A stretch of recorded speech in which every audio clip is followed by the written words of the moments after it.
Welcome back to our discussion. For this time, we will be talking about laboratory exercise number 13, or specifically the vertebral column and the thoracic cage. So let's start with this image here. This is your vertebral column, and there are a total of 26 irregular bones. Again, we said that irregular bones are complex in shape. And later when we show you the appearance of the vertebral column, you will find out for yourself that it is indeed complex in shape and does not fit either the long bone, the flat bones, or the other classification of bones, no? It provides structural support to the trunk of the body. Kasi yan yung weight-bearing part, no? That is the one that carries the weight of the body. And it is divided into four major parts. The first is cervical vertebrae, and there are 7 bones there. Next is thoracic, and there are 12 bones. Lumbar, which has 5 bones, and sacral, which has 5 bones fused into one. Sorry, there are 5 parts pala, and the last is the coccyx. 4 bones sila pero fused into one. So let's do the math. 7 cervical, 12 thoracic, 5 lumbar, 1 sacrum, 1 coccyx. 7 plus 12, 19 plus 5, 24, 25, 26. So 26 irregular bones. So this is the cervical part, the topmost layer, followed by the thoracic part, 12 bones, the longest part.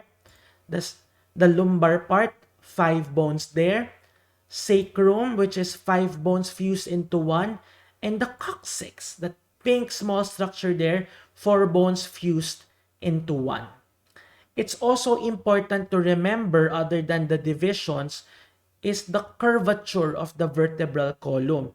So, I'm sure you have observed some people who are hunchback, as people would say. So, why do they become hunchback?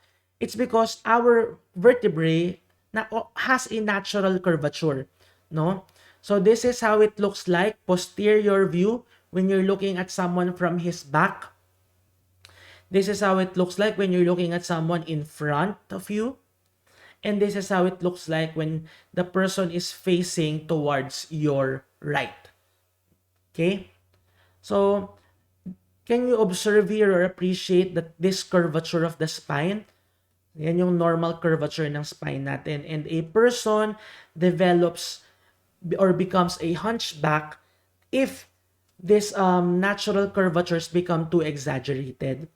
So when the bones are actually moving in front or anteriorly, we call that lordosis. Lordosis is the inward curvature of the spine. Inward, diba? If this is anterior, this is posterior, papasok or paharap. Okay? The outer curvature of the spine naman is called kyphosis. So, if a person is hunchback, then what is exaggerated? Lordosis or kyphosis? It is kyphosis. So, there is an exaggerated curvature outside the spine causing a person to become or have a hunchback appearance. These curvatures are not only found in these two areas. In fact, this part here is around the lumbar vertebrae also has a lordosis. And this movement of the sacrum and the coccyx here is also a kyphosis. Okay? So, twice sila na ulit. Okay? And when you're looking at the vertebral column in this view, if you can see this, at naging lateral yung movement ng spine, we call that scoliosis. Okay? Lordosis, kyphosis, and scoliosis. Now, as mentioned earlier, the vertebral column is composed of bones which are irregular. So just look at the shape. No, hindi mo masabi kung is it longer than wide, is it with equal length in width. It's not flat as well, so we call them irregular bones. Now, this is how a typical vertebra looks like. Pag sinabi natin typical vertebra, this is the appearance of all vertebrae except C1, C2, the sacrum and the coccyx. What is C1 and C2, Doc? Cervical bone 1, cervical bone 2, the sacrum, and the coccyx. Okay? So, lahat ng vertebra, ganito yung appearance except for C1, cervical 1, cervical 2, the sacrum, and the coccyx. So, let's just discuss briefly that each vertebral bone has a vertebral body, which is the thick disc of bone protruding towards the anterior aspect of the body. So, this one is anterior, this one is posterior. Okay? Kaya when you observe someone bending, you see like dots on his back, no? Protrusions. This because of this part here called spinous process. Posterior extensions yung spinous process. At saan nanggagaling or where does the spinous process come from? They come from the lamina. So the lamina is a thin plate-like structure from which the transverse and the spinous process arise. When the direction of the process goes towards the lateral side, then it is called transverse, but when it is towards the posterior aspect, it is called spinous process. Another important thing to remember here are the pedicles, no? The pedicles are projections from the body to connect with the lamina. So pedicles are extensions from the vertebral body that will meet with the lamina. Okay? We also have here the vertebral foramen. A foramen means hole, and through that hole, the spinal cord passes through. Okay? And we also have here what we call facets. When we say facets, those are flat surfaces used for attachment. So, imagine this, no? This image here. One vertebrae on top, another vertebrae on the bottom. So, how were they able to connect one another?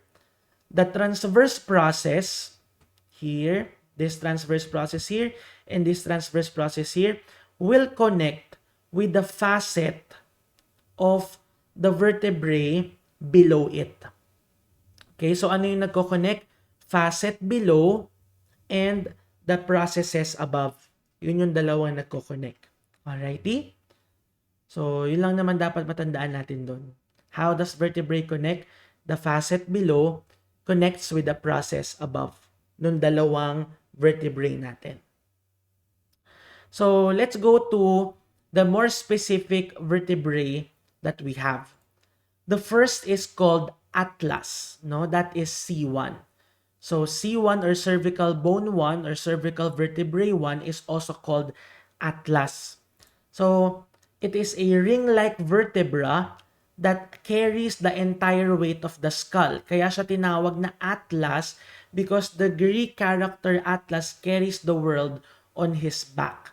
And very similar yan sa role ng C1 natin or ng atlas. Siya yung sumasalo ng entire weight of the skull natin. Okay? The next part is atlas. Is axis. Si axis naman ay C2 or cervical bone 2. And the important thing to remember here is the presence of the dens or also known as the odontoid process. So ano bang function nitong dens or odontoid process? It pierces through the atlas to act as pivot for the rotation of C1 and the skull. So this structure here connects with the vertebral foramen of the atlas. So doon siya pumapasok, no? And because of that, nagkakaroon tayo ng pivot allowing side-by-side movement of our head, allowing rotation of our head. Okay, so atlas C1, axis C2. So, kaya natin sila highlight kasi they are different from all the other vertebrae. Now, look at this image. Here is an image of the vertebrae from the different parts of the vertebral column. This is how a cervical vertebra looks like. Ang important lang naman to note dito, bifid or dalawa yung kanyang division sa dulo. Nagsisplit into two yung spinous process natin. Also important to know for cervical vertebra, C7 or cervical vertebra number 7 has the longest spinous process. That's why when you ask someone to bend his neck forward, you will see an indentation there at the back, and that is the spinous process of C7. Okay? Next, we have the sacrum and the coccyx and also the hyoid bone. This big part over here is called the sacrum. Okay, the sacrum is composed of 1, 2, 3, 4, 5 bones fused as one. Kaya 1 lang yung count sa kanya. And at the most inferior portion of the sacrum is attached the coccyx. The coccyx naman has 1, 2, 3, 4 bones fused into one. And the coccyx is also called the tailbone. The tailbone. Okay? Another important bone that you have to encounter is the hyoid bone. Here, the hyoid bone. The hyoid bone is not a part of the vertebral column. It is actually found near our throat. And it is a U-shaped bone which functions as attachment for our tongue muscles. So attachment site siya for our tongue muscles.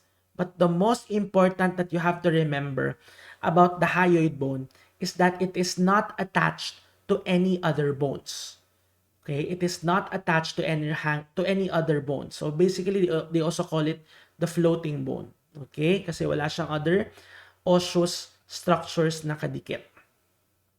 Let's go now to the thoracic cage. Since we're done with the vertebra, let's go to the thoracic cage. So the thoracic cage naman is made of 25 bones. Okay? 12 pairs of ribs and the single sternum. Kaya naging 25. 12 na magpa-partner, total of 24, plus the sternum na mag-isa, 25. Okay? So, there is such a thing called true ribs and false ribs. Ano ba yung true ribs natin?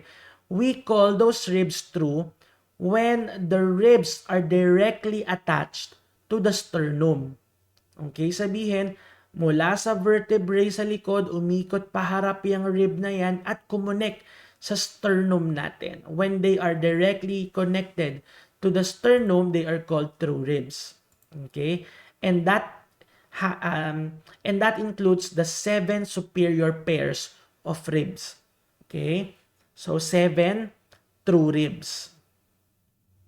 So how are they connected to the sternum? They are connected via a costal cartilage. Costal means ribs. So rib cartilage. So tandaan na itong green na highlighted na area dito, green highlighted area here, are actually not ribs anymore, not bones anymore, but they are costal cartilages, which connects the sternum to the other rib bones that we have. We also have a thing called false ribs. So what do we mean by false ribs? False ribs kapag hindi sila directly attached to the sternum. Okay, they are not directly attached to the sternum. And there are 5 pairs of this and usually found inferiorly sa ilalim na. No? So, 1, 2, 3, 4, 5 up until this part. No? Yan. So, bakit siya tinawag na false ribs? Kasi they do not directly connect to the sternum. Instead, yung upper 3, 1, 2, 3, are indirectly connected to the sternum. Bakit indirectly? Kasi this rib does not connect directly there. Nagmi-meet muna sila dito. Okay, nagmi-meet muna sila sa iisa or nagsha-share sila sa iisang costal cartilage that will connect to the sternum. Okay? The upper 3 pairs are indirectly connected to the sternum while the lower 2 pairs are not connected at all. Dito yan, no? Itong dalawang to. Actually, tatlo pa nga sa image na to eh. Pero, hindi na natin ma-appreciate. So, last 2 pairs are not connected to the rest of the rib cage. Okay? And they are then called the floating ribs. The floating ribs. So, this is what a rib cage looks like. So again, we call them true when they are directly connected to the sternum via a costal cartilage. And we call them false when they are still attached to the sternum but only by a shared costal cartilage or they are not attached at all, thus they are floating. Okay? So that's all for the ribs. Let's now then go to our sternum. So the sternum has three parts, no? The manubrium or the top layer, the top bone. We have the gladiolus or the sternal body. And we have here this small extension here called the xiphoid process. And look at this. There is a very visible separation of the manubrium and the gladiolus or the sternal body. And we call that the sternal notch. The sternal notch. So that's it for me in our discussion about the vertebral column and the thoracic cage. So thank you very much.